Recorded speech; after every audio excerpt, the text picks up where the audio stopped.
उस रथ को लेकर अंधेरी रात में निकला और अयोध्या के शासन राजमहल में जला। उन राजमहल में क्या देखा है? वो बूढ़ा सैया मने चार पाई पलंगों पर पड़ा पड़ा एक शब्द निकल रहा, मेरा राम, मेरा राम, राम राम। इनसे और ज्यादा निकले ही नहीं। कौशल्या से निवेदन किया, हे मेरे प्रिय कौशल्या, मैं तेरे राम को तो नहीं रोक सका, तू मेरे को अपने कक्ष में ले चल देवी। हे कौशल्या, तू मेरे को अपने कक्ष में ले चल, ऐसा खूब निवेदन कर। हताश हो गए राजा राम, अश्रुधारा बह रही है उनकी खूब ज्यादा।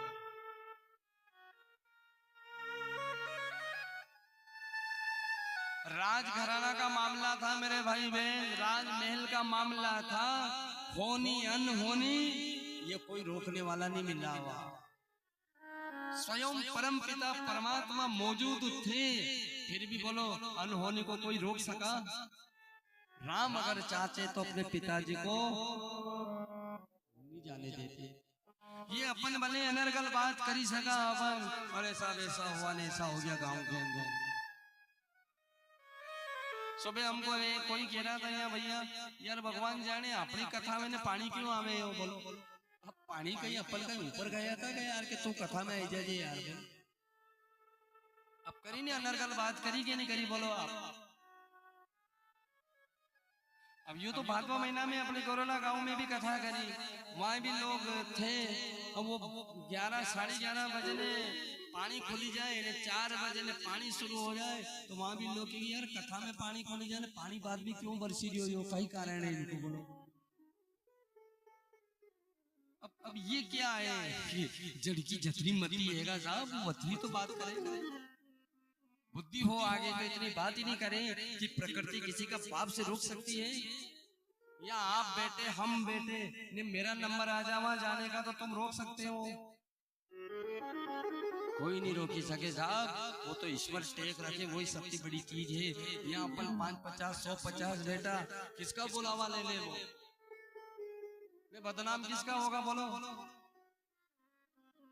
वो परसों पहले दिन हमारे हुक्म बैठा उड़ा की दादी मोटी भाई पटोनी नहीं जाती मोटी भाई, तो यह स्थिति नहीं रहती। बोलो किन किन को संभाला यार, किन का मुंडा पकड़ा साहब? बोलो आप दुनिया की। इसलिए यहाँ अनहोनी होनी विधाता भी नहीं रोक सका। मारू तारू खींचूं अंत में करूं निहाल, इतना करता मेरा पीछा नहीं छोड़े तब करूंगा निहाल। सुदामा ब्राह्मण की हालत खराब कर दी है उसने। बोलो साथ में रहता था, 24 घंटा एक जगह रहते थे। उज्जैन शिवराजी के किनारे सांदीपनि का आश्रम है, उन आश्रम पर पढ़ाई करिए। पढ़ाई करने के बाद में साथ में रहने वाला उनको भी नहीं छोड़ा है। तो बोलो अपन काका खेत का जो अपना छोड़ी देगा वो ऊपर वालों।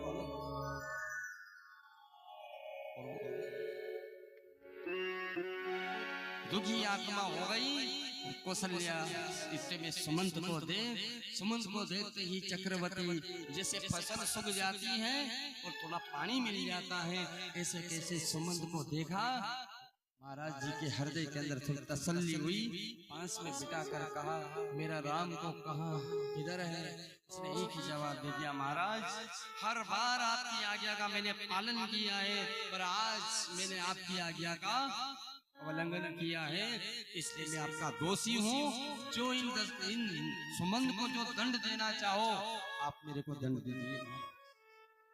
बस इतना कही तो मैं झोंका आया, फिर सांस चलने लगी। राम राम राम। ये चीज बहुत अच्छी निकली है महाराज के मुख से। बोलो जब अंत समय आया तो भी क्या जप रहे? राम मेरा राम मेरा राम। और अपन संसारी, हाँ आपने भी कई लोगों को मालूम रहे कि बस सब तैयारी, अब भी राम राम नहीं जावे। नानी छोरिए बोलाई तो मिली लो मूवी बोलो। तो उनसे कही कि तुम राम बोलो नहीं, राम जी का नाम लो। हाँ बोली लांगा, कहीं तू बोले वो बोली लांगा। और कहीं यूनी के काटी आड़ी पाप की मुख से नहीं लेने दे हरि का नाम, वो आड़ी है वो नहीं लेने। और वो राजा ने सुना दिया। देवी एक पुरातत्व बात याद आई। महाराज शांतनु और जिसकी पत्नी देवी ज्ञानवंती, इन दोनों पति पत्नी ने भगवान शंकर का ध्यान लगाया। शिव जी प्रसन्न हो गए और शिव बोले प्रसन्न होकर के कहे मांग जो तू मांगे तेरे को मिले। उड़ा दो ही पति पत्नी ने क्या मांगा? शांतनु और जिनकी पत्नी ज्ञानवंती, महाराज हमारे घर में कोई पुत्र नहीं है, एक पुत्र दे दो, बस ये मांग रहे हैं। शिव जी ने जवाब दिया पुत्र तो तुमको मिल जाएगा, पर तुम दोनों की आंखें बंद हो जाएगा। बोलो आंख चाहिए कि छोरा चाहिए? दो ही पति पत्नी ने जवाब दिया भले हम अंधे होंगे तो हो जाएंगे, पर हमको पुत्र चाहिए। पुत्र मिल गया और पुत्र बड़ा कैसा मिला? बोलो पितृ भक्त मातृ भक्त, यानी पिता का भी भगत और माँ का भी भगत मिला। विवाह भी हुआ और विवाह होने के बाद उन पुत्र के नाम क्या आया? उस बेटा का श्रवण। क्या नाम आया? श्रवण। और श्रवण के घर में उसकी पत्नी आई। उसकी पत्नी का नाम था विद्या देवी। क्या नाम था? विद्या। वो विद्या सास ससुर से भेंट करती थी। अच्छा भोजन तो पति को खुद को और जैसा तैसा दोनों के रख देती थी, सास और ससुरा के। बोलो जिन सास ससुर ने उसके पति को प्राप्त करने के लिए नेत्रहीन हो गए, वही लाड़ी किनसे मतभेद कर रही है? अपने सास से और अपने ससुर से। एक दिन श्रवण ने ये मतभेद देख लिया, उसी दिन उसने अपनी पत्नी का त्याग कर दिया और कह दिया तेरा मेरा संबंध इतने ही दिन का था, अब तू तेरे और मैं।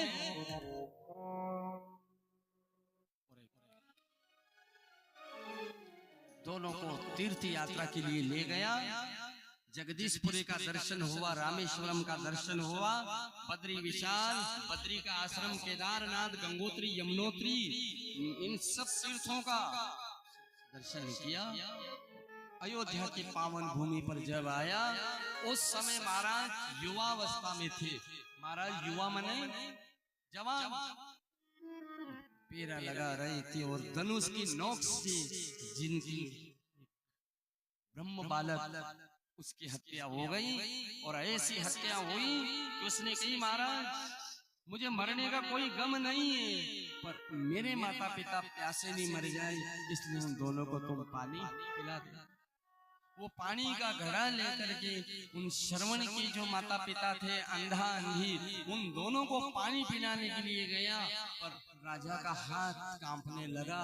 बोलो अच्छा काम करता है उसका हाथ नहीं कांपता है, तो जो बुरा काम करता है, गलत काम करता है, उसका हाथ अपने आप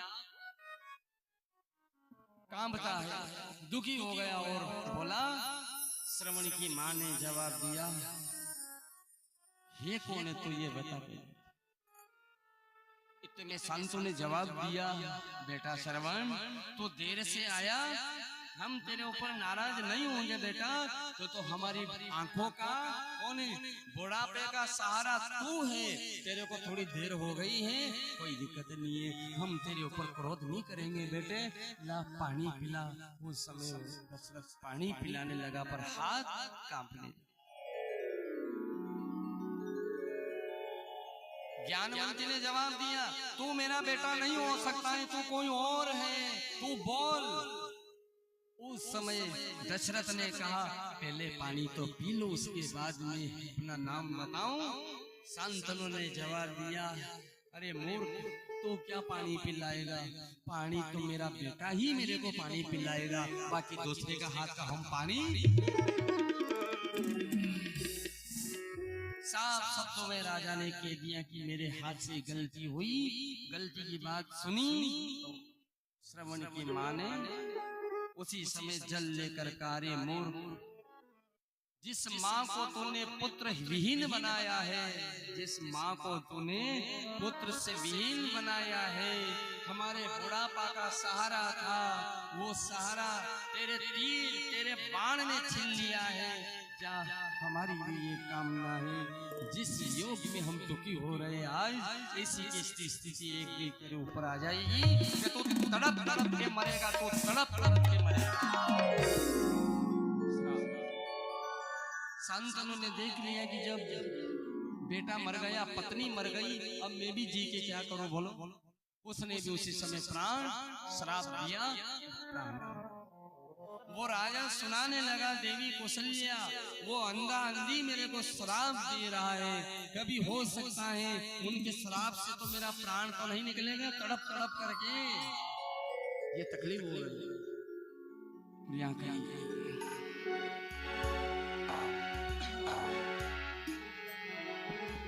सच्चिदानंद भगवान की जय हो। बहुत पुरानी कहानी,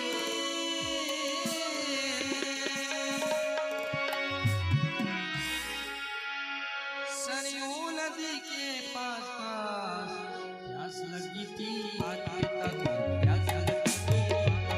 लगी थी, प्यास लगी थी, माता पिता को प्यास लगी थी, माता पिता को।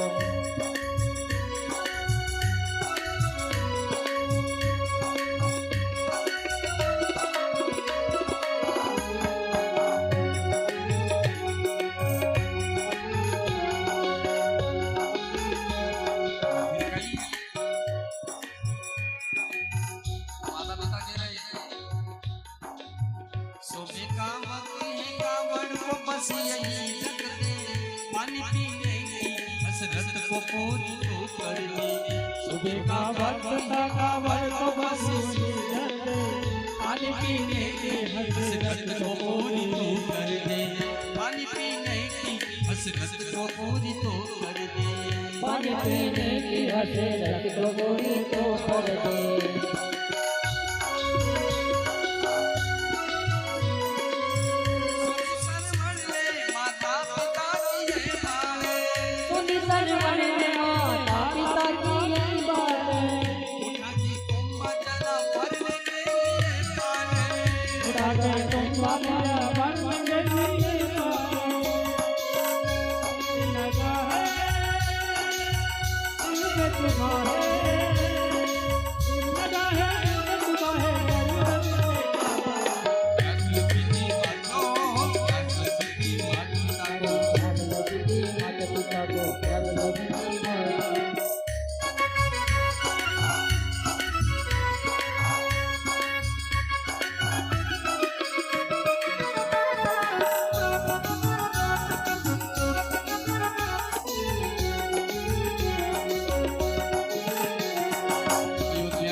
वो 31 तारीख थी और 31 तारीख रात में जब हम ढाई 3-4 बजे नींद खुली तो हमने 3-4-5 गांव में सुना कोई भजन नहीं गा रहे थे, कोई भी सब क्या कर रहे थे,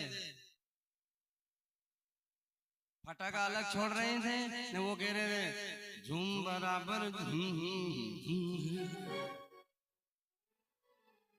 कूद रहे थे साहब, झूम बराबर झूम। शराबी तो फिर झूम बराबर झूम है तो फिर क्यों पी रहे हैं यार पागल बन करके। जब इसमें ये कहिए प्यास लगी थी माता पिता को, प्यास लगी थी विकी झूम बराबर। वो नया साल मनाई रहा था रात में साहब, देखो तो जरी आप। सच्चिदानंद भगवान जय हो। ये कथा सुनाई और कथा सुनते ही महाराज राजन